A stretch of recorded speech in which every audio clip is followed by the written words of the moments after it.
اسرائیل کے پاس ایسا کیا ہے جو کہ وہ اتنا دنیا میں کوئی ملک ایک سپر پاور کو پریشرائز نہیں کر سکتا، اور اسرائیل جو ہے وہ کنسسٹنٹلی پچھلے 25-30 سالوں سے امریکہ کو پریشرائز کر رہے ہیں. براک اوباما صاحب کے، اس سے پہلے بش، ڈونلڈ ٹرمپ کا پہلا سال، بائیڈن، اور پھر ڈونلڈ ٹرمپ. تو 5 تو پریزیڈنٹس میں نے اپنی زندگی میں دیکھ لیے ہیں. اسرائیل ان کو پریشرائز کرتا ہے. اسرائیل کے پاس ایسی کیا چیز ہے جس طریقے سے ان کو کنٹرول کر کے رکھا ہوا ہے؟ دیکھیں، اسرائیل اچانک سے نہیں ایسی جگہ پہ پہنچ گیا جہاں پہ وہ امریکہ کو کنٹرول کر سکتا ہے. اس نے اس کے لیے باقاعدہ محنت کی ہے اور ایک اسٹریٹجی بنائی ہے.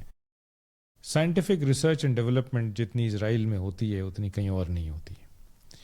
اور وہ سائنٹیفک ریسرچ اینڈ ڈیولپمنٹ ظاہری بات ہے کہ پھر امریکہ میں جاتی ہے، اور امریکہ کا میڈیا، فائنینشیل انسٹیٹیوشنز، سب اسرائیل یا یہودی لابی بیٹھی ہوئی ہے اور ان کے یہ کنٹرول میں. ہاں، کہیں آپ ہلنے کی کوشش کرتے ہیں وہاں پہ یہ آپ کی عام تو یہ کوئی 1 سال میں، 2 سال میں، یا 10 سال میں نہیں ہو.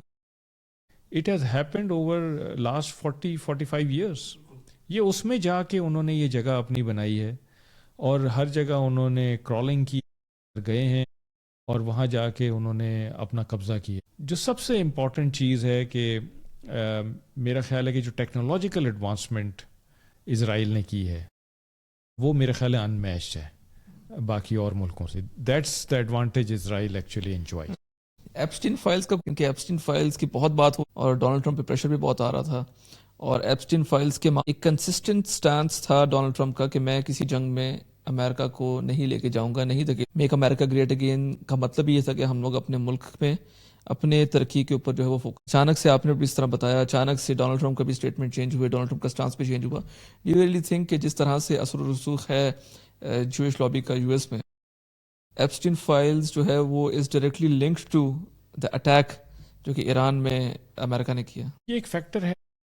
ظاہری بات ہے کہ یہ ایک تلوار ہے جو ان کے اوپر لٹک رہی ہے، اور وہ اس کو ایوائڈ کرنا چاہتے ہیں، لیکن مجھے نہیں سمجھ آتی کہ وہ اس کو کیسے ایوائڈ کریں گے. آج نہیں تو کل یہ قصہ ختم ہو جائے گا، اور جو اس کی پروسیڈنگز چل رہی ہیں وہ تو چل رہی ہیں اور وہ آگے بڑھیں گی. یہ تو نہیں ہوگا کوئی امریکنز اس کو کہیں، ان کو کہیں کہ جی آپ نے یہ ایران کو مار کے بڑا اچھا کام کیا ہے تو ہم تمغے کے طور پہ آپ کو ایپسٹین فائل سے نکال دیتے. یہی غلط فہمی مجھے لگتا ہے کہ نیتن یاہو کو بھی، کہ جو ان کے اوپر کرپشن کیسز ہیں وہ یہ سمجھتے ہیں کہ میں اگر ایران کو ریز ٹو گراؤنڈ کر دوں گا مجھے معاف کر دیا. لیکن نیتن یاہو اور ٹرمپ میں فرق یہ ہے کہ نیتن یاہو کو یہ پتا ہے کہ میں نے جنگ نہیں ختم ہونے دینی خطے میں. اگر جنگ ختم ہو گئی اور الیکشنز ہو گئے ملک میں وہ پھنس جائے گا، تو میں پھنس جاؤں گا. ٹرمپ جو ہے وہ اس چیز کو نہیں سوچ رہے ہیں. وہ یہ سوچ رہے ہیں کہ یہ میں اتنا بڑا کام تو اس کے بعد میرا گراف اوپر چلا جائے گا اور شاید مجھے پبلک سپورٹ، باقی میں کچھ لیجسلیشنز ایسی کر لوں کہ شاید میری بچت ہو جائے. اور 2 سال گزر جائیں، نیا الیکشن. میرا خیال ہے کہ یہ فیکٹر ضرور ہے دونوں طرف سے، نیتن یاہو کی طرف سے بھی اور ان کی طرف سے بھی، کہ دونوں پھنسے ہوئے ہیں اور دونوں نے اس میں سے اسکیپ لینا ہے. لیکن اسکیپ کیسے ہوگا مجھے نہیں سمجھ آ رہی. اگر ان کو خود کو کوئی پتہ ہے تو میں کچھ نہیں کہہ سکتا.